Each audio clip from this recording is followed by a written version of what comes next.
All right, let's get right into it.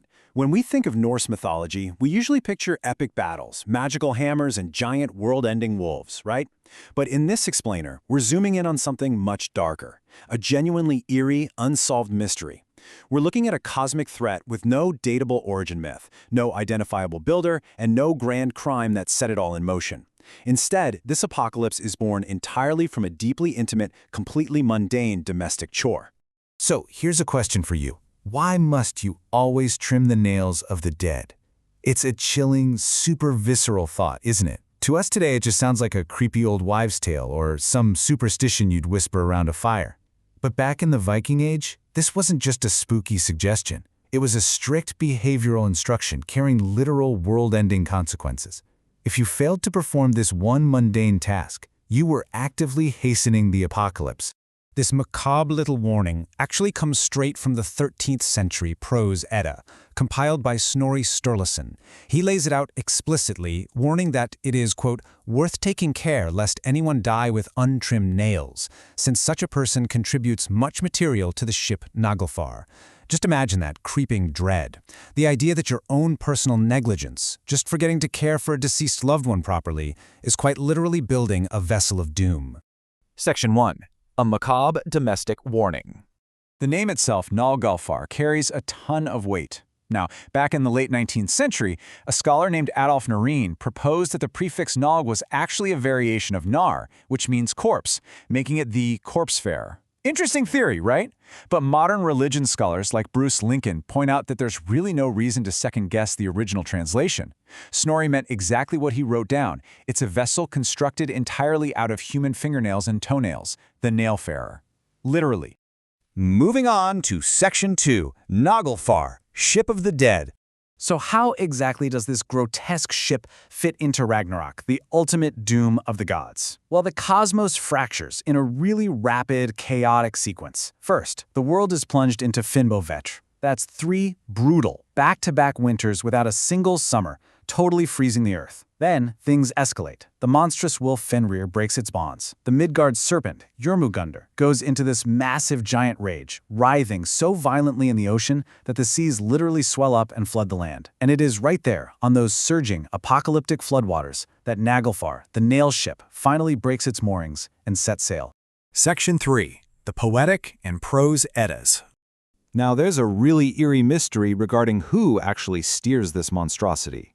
The Poetic Edda foretells that Loki steers it from the east, but then the Prose Edda turns around and claims the giant Hrym is the captain. The folklorist Hilda Ellis Davidson actually highlighted this in her 1943 Cambridge monograph, The Road to Hell. She noted that Naglfar has this completely bizarre encounter grammar. Its captain is named but never really described, its crew only boards when they're already dead, and the ship itself is always almost finished, yet somehow never complete. It structurally matches absolutely no other funerary vessel tradition in Germanic mythology. And this sense of dread, it goes way, way back. There are 9th century skaldic verse fragments currently held at the Arnamagnæan Institute in Copenhagen that present this ship as something already ancient and entirely self-explaining even back then. By the time we get to the Völuspá stanzas, the sensory horror is incredibly vivid. It reads, "The pale beak tears corpses as Naglfar is loosed." The screaming eagle there is described with the word fulv, which implies a sickly, deathly color. I mean, you can practically feel the dread, right? Hearing this monstrous eagle tearing at carcasses as the nail ship catches those rising floodwaters. Section 4, Ancient Indo-European Death Rituals. A 1977 comparative analysis by scholar Bruce Lincoln reveals this wasn't just some isolated Viking quirk. For instance, in ancient Avestan traditions over in Iran, evil spirits called davas were said to spring from unburied hair and nails. In the Norse world, this same anxiety evolved into Naglfar. But here is what makes this a truly eerie, unsolved mystery. We see geographically isolated Norse Germanic communities, stretching all the way from Iceland down to the Rhine Delta, using the exact same construction rules for this myth and enforcing the identical behavioral injunction: trim the nails of your dead or end the world. Yet there is absolutely zero documented cross-community contact that could explain this chilling convergence. They just all knew it. Section 5, Stones, Symbols, and Myth. To ground this in the physical world, consider the 11th century Tolstorp runestone found in Scania, Sweden. The carvings on it likely depict Ragnarok. You've got the monstrous wolf Fenrir featured prominently there. But right below him is this incredibly strange ship with beak heads facing outward on both the front and the back. Now that design is unlike any known historical Viking ship we've ever found. Because of that, scholars strongly suggest this is a purely symbolic vessel, very likely a physical depiction of Naglfar itself, permanently carved into stone as a chilling warning to the living. And our final section, the materiality of doom. You know, divine objects like Thor's hammer, Mjolnir, or the magical ship Skidbladnir, they simply exist in mythic time, totally independent of humanity. But Naglfar is terrifyingly different. In a 1987 comparative study in Scandinavian Studies, religion scholar John Lindo flagged something really profound. He noted that the compulsion this myth places on the living, essentially to mutilate their own dead, is completely unique in Norse cosmology. It's a preventative ritual with no priestly intermediary, no grand sacrifice, and absolutely no counterspell. The apocalypse is literally a physical product of human negligence.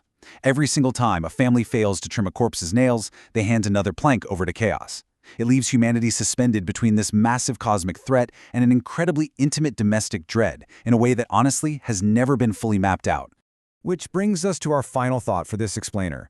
What small daily choices are you making right now that might be quietly building your own doom? It's a hushed, really lingering question, isn't it?